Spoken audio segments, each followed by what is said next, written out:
지난 수요일에 이어서 창세기 성경 공부 보내드립니다. 함께 기도하시는 마음으로 묵상하시면서 기도하시면서 시작하시기를 바랍니다. 오늘의 성경 말씀 창세기 28장 15절.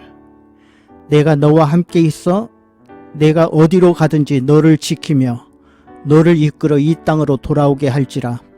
내가 네게 허락한 것을 이루기까지 너를 떠나지 아니하리라 하신지라. 오늘의 기도 제목, 여러 가지 인간적으로 잘못된 것이 많아도 하나님께서 야곱을 사랑하여 주시고 함께 해 주시고 또 지켜주신 것 같이 오늘날 하나님께서 우리 모두를 사랑하시고 인도해 주시고 또 지켜주시기를 기도합니다. 창세기에 나오는 네 사람 중에 아브라함과 이삭을 공부했습니다. 이제 우리는 야곱에 대해서 공부하려고 합니다. 사실 창세기에 나오는 아브라함, 이삭, 야곱 이런 내용들을 자세히 공부하시려면 아마 2년도 3년도 더 걸릴 것입니다. 사실 목사님 중에서는 창세기 강해를 3, 4년 설교하시는 목사님도 계시다고 들었습니다. 그러나 우리 교회는 그렇게 느긋하게 할 수 없습니다. 저도 빨리빨리 근성이 있는 사람이기에 창세기를 빨리 끝내고 출애굽기로 넘어가려고 합니다. 아마 여러분도 빨리 창세기 끝나고 다음으로 넘어갔으면 하시는 분도 계실 것입니다. 그래서 좀 서두르고 있습니다. 우리는 야곱에 대해 잘 압니다. 그동안 교회 다니시면서 수없이 많이 듣는 내용이기 때문에 그렇습니다. 야곱은 이상의 쌍둥이 아들로 태어났는데 에서보다 조금 늦게 태어났습니다. 에서의 발 뒤꿈치를 잡고 태어났습니다. 그래서 팥죽 한 그릇으로 장자의 명분을 사기도 했습니다. 그러나 이런 얘기는 생략하도록 하겠습니다. 그 대신 야곱이라는 사람을 공부하면서 제일 궁금한 것은 야곱 같은 거짓말쟁이 또 남을 속이고 자기 목적을 위해 수단 방법을 가리지 않는 사람에게 왜 하나님께서 많은 복을 주셨을까 하는 것입니다. 첫 번째 질문입니다. 여러분은 사기꾼이라고 하는 야곱에게 하나님께서 왜 큰 복을 주셨다고 보십니까? 혹시 그 이유를 알고 계십니까? 야곱은 거짓, 탐욕, 욕망이 가득한 사람으로 이기적인 사람입니다. 자기 목적을 이루기 위해 부모도 형제도 속였던 사람입니다. 이런 사람이 하나님의 복을 많이 받았습니다. 이것은 전적으로 하나님의 은혜입니다. 형편없는 야곱을 복되게 하신 것은 하나님이셨고 또 하나님의 은혜였습니다. 하나님께서 야곱에게 은혜를 베푸신 것은 야곱이 잘나서가 아닙니다. 못난 죄인에게 은혜 베풀어 주시는 하나님의 모습을 보여주는 것입니다. 우리도 모두 야곱 같은 사람입니다. 우리들도 야곱처럼 탐욕, 욕망, 거짓, 속임수, 내 중심의 삶을 살아가는 이기주의자들입니다. 어떤 분은 과거에 야곱이셨고 또 어떤 분은 오늘도 야곱으로 살아가는 사람도 있을 것입니다. 이런 사람을 선택해 주시고 일방적으로 은혜 베풀어 주시는 분이 하나님이십니다. 우리는 사기꾼 야곱을 축복해 주신 하나님을 보면서 나 같은 죄인 살리시고 은혜 주시는 하나님을 깨닫게 되는 것입니다. 우리가 죄인이기 때문에 하나님의 영광에 이르지 못하지만 하나님의 은혜로 우리가 살 수 있는 것입니다. 왜 하나님이 야곱을 복 주셨느냐? 나 같은 사람 복 주시려고 은혜 주시기 위해서 야곱 같은 사람을 축복해 주셨다고 보시면 됩니다.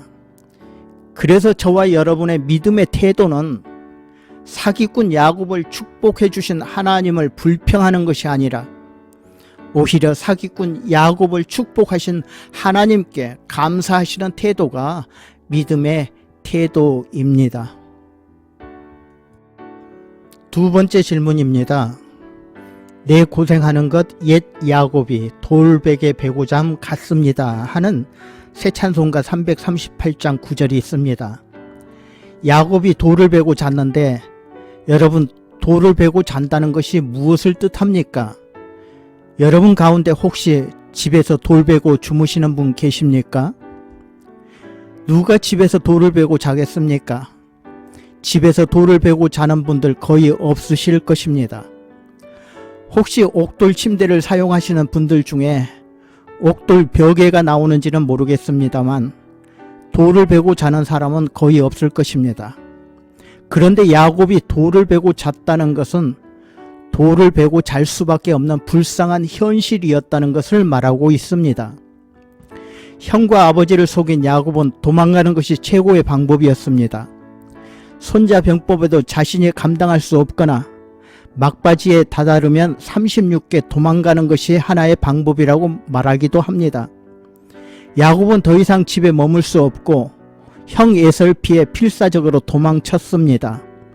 아마 낙이나 말을 타고 달렸을 것입니다.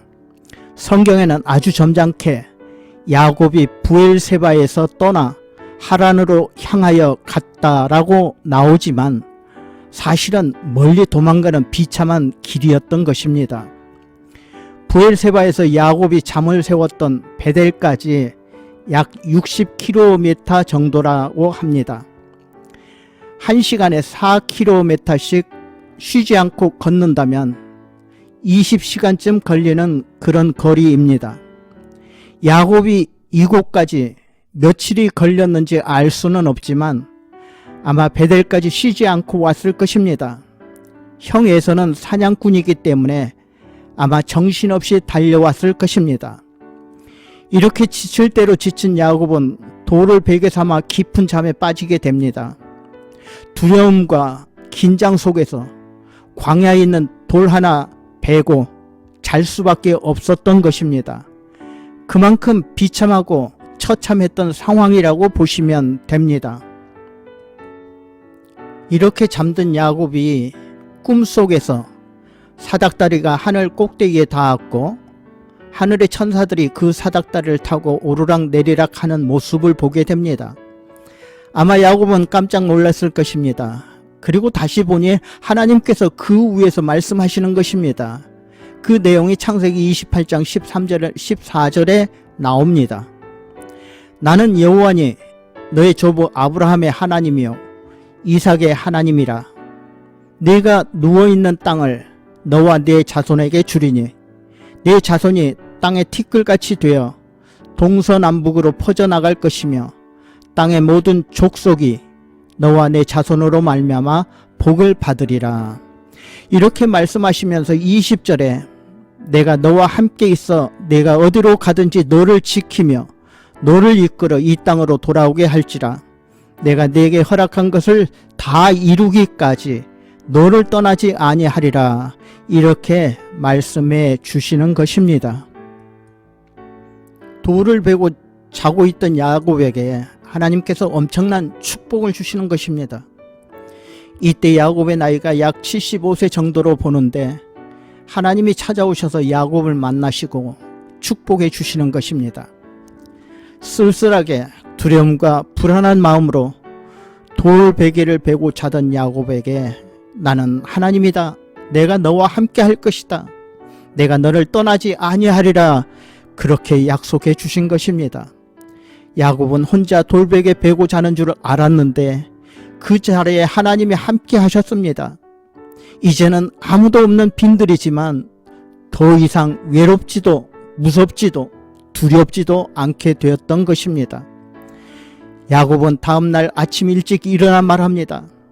여호와께서 여기 계시거늘 내가 알지 못하였도다.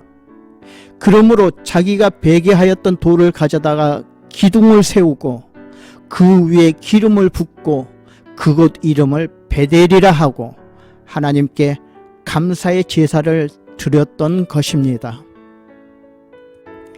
야곱이 잠에서 일어나 돌단을 쌓은 것, 여기에는 하나님이 함께 하신다. 하나님이 나와 함께 하신다는 것을 확실히 깨달은 것입니다. 이제 나는 혼자가 아니다 하는 것입니다. 저도 여러분도 이런 생각이 가득 차면 이제 앞으로 아무것도 두렵지 않을 것입니다. 이것이 바로 우리가 가지고 있는 하나님의 믿음이라는 것을 꼭 기억하시기를 바랍니다. 이렇게 광야에서 하나님을 체험한 야곱은 무사히 하란에 도착해 외삼촌을 만나게 됩니다. 그 외삼촌의 이름이 라반이고 라반에게는 두 딸이 있었습니다. 큰 딸의 이름은 레아, 작은 딸 이름은 라헬입니다. 야곱은 외삼촌 집에 와서 처음 한 달 동안은 외삼촌의 양떼를 돌아보면서 지냈을 것입니다. 그런데 외삼촌의 집에서 지내다 보니 둘째 딸 라헬이 너무 예쁘게 보였던 것입니다. 그래서 야곱은 외삼촌에게 요청합니다. 둘째 딸 라헬을 내게 주시면 그 대가로 7년 동안 일을 하겠습니다. 여러분, 사랑을 하면은 이런 용기가 생기나 봅니다. 7년 공짜로 일하고 딸을 달라고 하니 장인 되시는 분이 그렇게 하자 하고 당장 약속해 줬던 것입니다. 야곱은 라헬을 사랑했기 때문에 세월 가는 줄 몰랐습니다. 그리고 7년 후에 라헬과 결혼합니다. 결혼 잔치를 하고 신혼 첫날 밤을 지나고 아침에 보니 이게 웬일입니까? 둘째 딸 라헬이 아니고 첫째 딸 레아였습니다. 완전 외삼촌에게 속은 것입니다. 저는 여기에서 이렇게 속는 사람도 세상에 있나 그런 생각을 해봅니다. 성경에는 자세한 내용들이 안 나옵니다.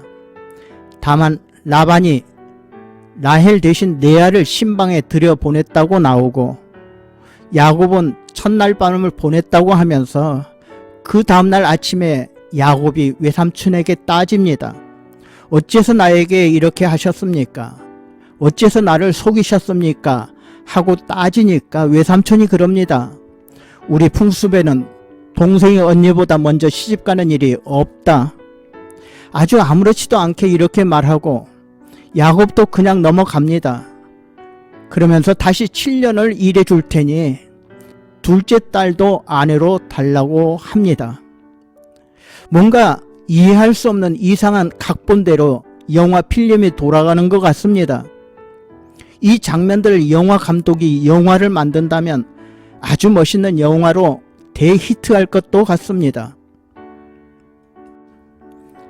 여기에서 제가 세 번째 질문을 하겠습니다. 여러분의 생각에 야곱은 아주 자연스럽게 두 사촌 동생들과 결혼한 것을 어떻게 생각하십니까? 그게 뭐 어째서 이렇게 생각하지 마시고 뭔가 생각해 보셨으면 좋겠다 하는 것입니다. 외삼촌의 딸이면 야곱과 라헬은 외가로 사촌 사이입니다. 당시에는 외가뿐 아니라 친가로도 사촌 사이에 결혼이 많았다고 합니다. 지금도 중동 지방에서는 사촌 결혼을 허용하는 나라들이 꽤 있다고 하니 그 당시에는 별로 이상한 일도 아니었을 것입니다. 그러나 다시 한번 자세히 말씀을 보시면 7년 동안 일하고 드디어 자기가 사랑하는 사람 라헬과 결혼하게 되었습니다. 성경에도 분명히 그날 결혼 잔치를 하고 첫날 밤까지 지냈습니다. 아마 첫날 밤을 지내면서 야곱은 자기 아내가 라헬이라고 생각했던 것 같습니다.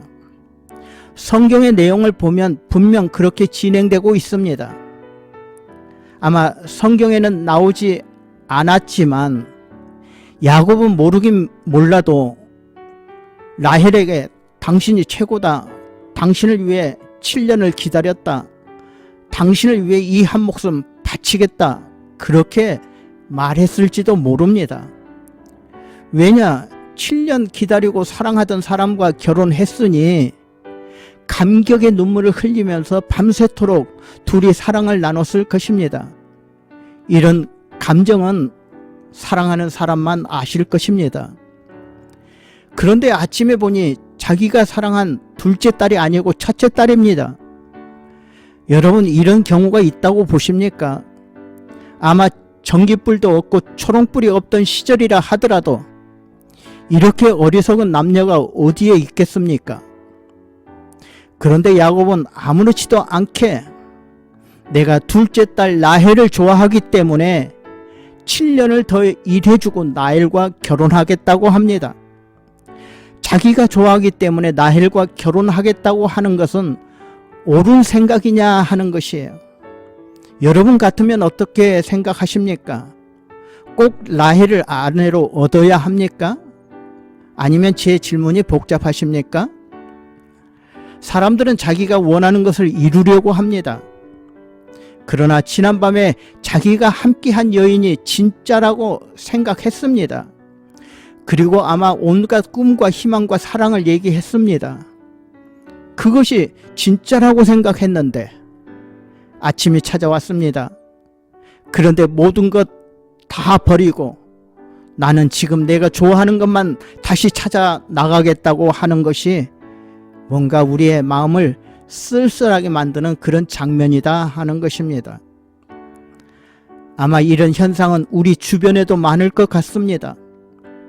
내가 최고라고 생각했는데 아침이 되고 보니 그것이 아니라고 버려야 할 때, 지금 즐기고 사랑하고 어루만지고 있는 것이 하루가 지나면서 이건 아니다, 이건 내가 원하는 것이 아니었다고 떨쳐버려야 하는 일들이 있다 하는 것입니다. 그래서 우리는 눈을 크게 뜨고 진짜 우리가 원하는 것이 뭔지 확실히 알고 확인하고 또 실수 없이 살아야 된다 하는 그런 교훈을 얻게 됩니다. 제 생각에는 7년 더 일하고 자기 뜻대로 다시 결혼하는 것은 필수가 아니라 그렇게 생각합니다. 이렇게 한 야곱은 자기 욕심이었습니다. 자기가 원하는 일, 자기가 끝까지 자기 뜻대로 이루려고 했던 것입니다. 왜 제가 7년간 더 일하고 자기 원하는 사람과 결혼하는 것이 필수가 아니라고 생각하느냐? 좀 부족한 첫째 딸과 사는 것도요, 여러분, 어쩌면 하나님이 주신 은혜일 수 있기 때문에 그렇습니다. 내가 원하는 대로 되지 않는다 하더라도 하나님께서는 내 은혜가 내게 족하다 이렇게 말씀하실 수 있다는 것입니다. 그럴 때 하나님께서 약한 것을 강하게 해주시고 무능한 것을 지혜롭게 하시는 하나님이시기 때문에 아마 더 좋은 길로 인도해 주실 수 있었다 하는 것입니다. 저도 평생 이런 마음으로 살았으면 좋겠습니다. 우리가 성경을 공부하면서 한 가지 좋은 생각을 깨닫는 것도 바로 은혜이고 축복인 줄로 믿습니다. 야곱은 자기가 원하는 아내를 기어코 얻겠다고 함으로써 첫째 딸과 또 둘째 딸과 모두 결혼하게 되고 여기에 자기 아내의 종들까지 아내를 삼음으로 야곱은 아내가 4명이나 되었던 것입니다. 아내 4명이 있는 야곱의 가정생활 행복했을까요? 아닙니다. 엉망진창이었습니다.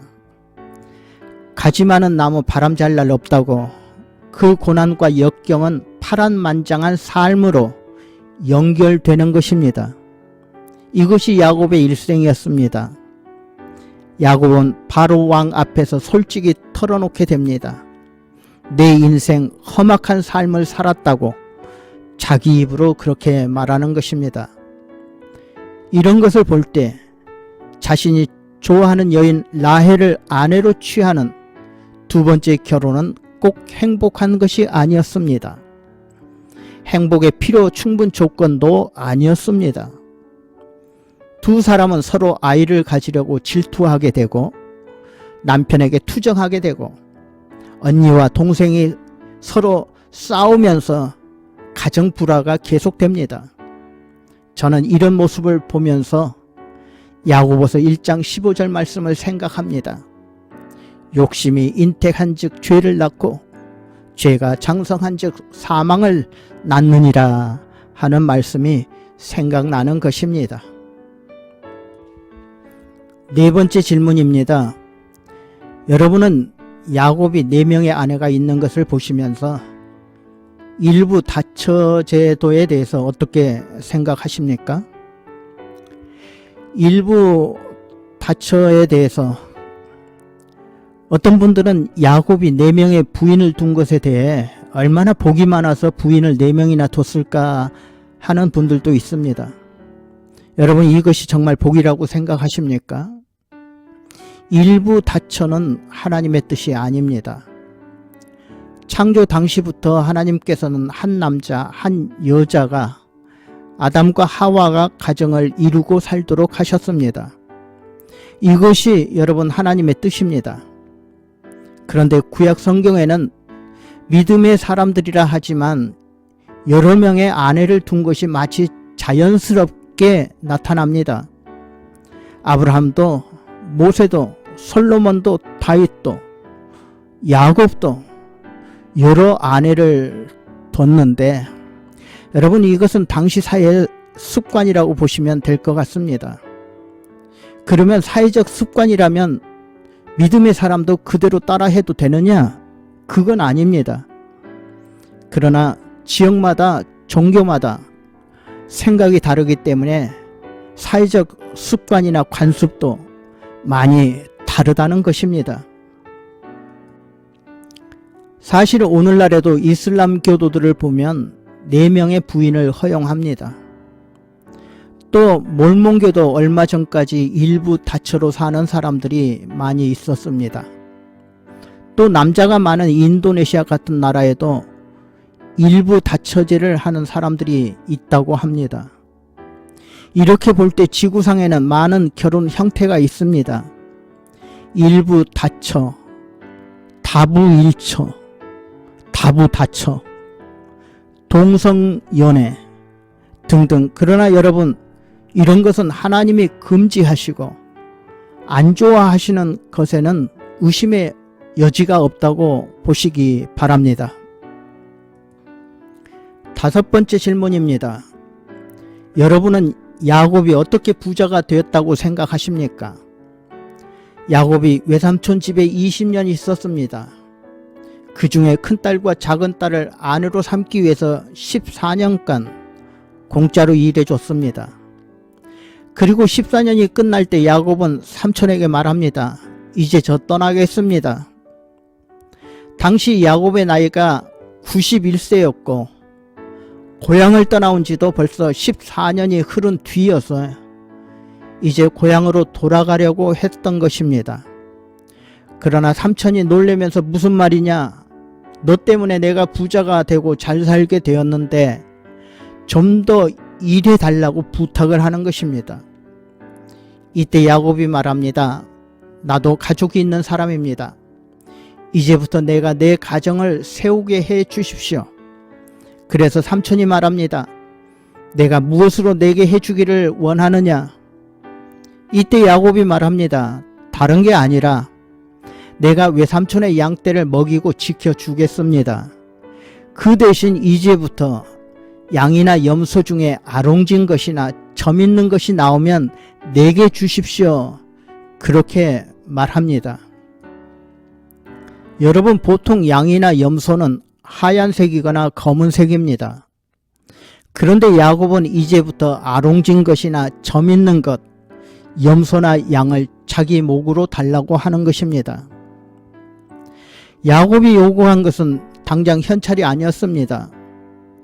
또 장차 태어나는 새끼 중에서 얼룩진 것이나 점박이를 달라고 하는데 라반이 생각할 때 별로 손해날 일이 없습니다. 왜냐하면 상식적으로 생각할 때 양이나 염소는 얼룩이나 점박이가 나올 확률이 아주 드물기 때문에 그렇습니다. 그 정도 요청이라면 얼마든지 들어줄 수 있었던 것입니다. 그래서 그렇게 하기로 약속했습니다. 이제부터 아롱진 것이나 점박이, 염소나 양은 다 야곱의 재산이 되는 것입니다. 그래서 야곱은 한 가지 꾀를 생각했습니다. 그 꾀가 뭐냐? 창세기 31장 37절부터 나오는데요. 성경 그대로 읽어드리겠습니다.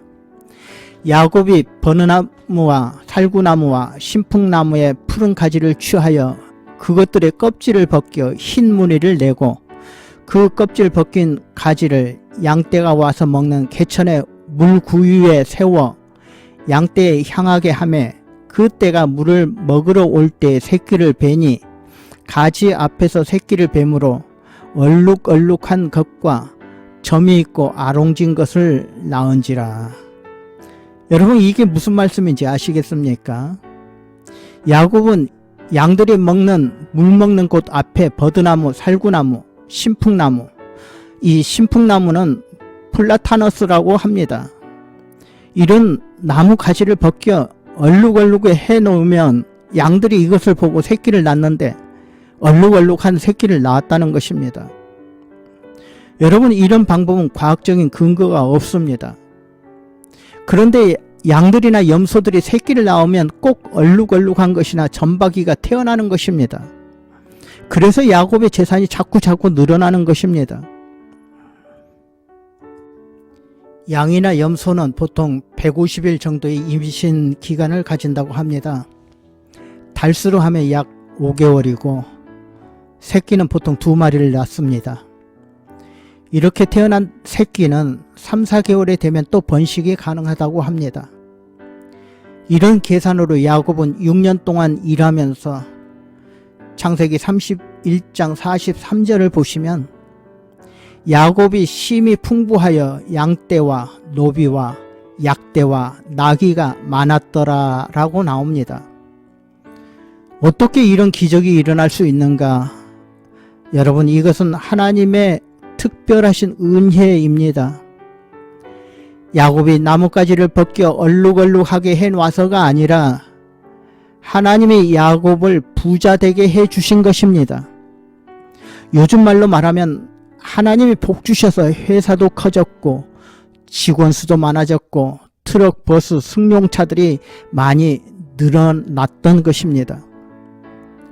빈털털이었던 야곱은 재벌이 되었습니다. 야곱이 잘나서가 아니라 하나님 때문에 그렇게 된 것입니다. 여러분, 오늘날도 하나님의 뜻대로 산다면 하나님께서 어떤 방법을 사용하셔서라도 부자 되게 해주시는 하나님이심을 우리는 믿습니다. 야곱은 라반의 집에서 20년을 보냈습니다. 그리고 이제 삼촌의 집을 떠나게 됩니다. 다음 주에는 삼촌 집을 떠나면서 있었던 일, 그리고 고향으로 돌아와 형 에서를 만나는 일, 그리고 야곱에게 일어났던 크고 작은 일들을 생각하면서 공부해 보도록 하겠습니다. 오늘은 여기까지입니다.